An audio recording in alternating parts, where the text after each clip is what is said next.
Hai semua, saya Roy. So video hari ni Roy mau cerita sikit sebab ramai customer ada tanya call dengan Roy pasal nak apply loan. Lepas tu dia orang punya gaji ada 1,000 atau 2,000 lebih.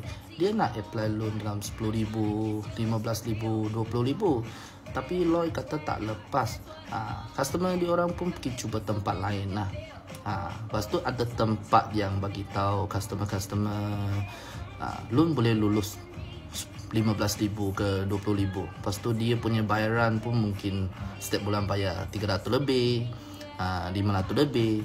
Tapi Roy nak bagi tahu itu semua tipu punya lah. Korang jangan pergi percayalah. Kalau gaji 1,000 lebih, 2,000 lebih, nak apply 20k pergi mana-mana tanya pun tak lepas punya. Sebab dokumen tak support.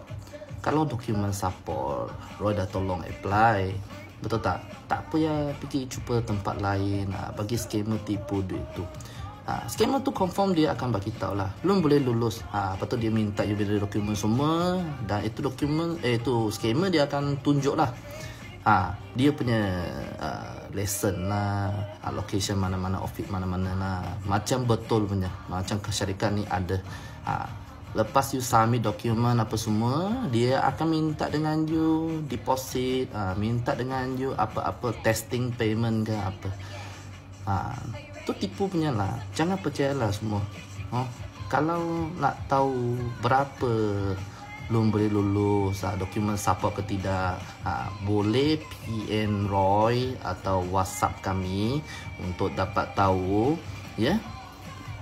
Bye.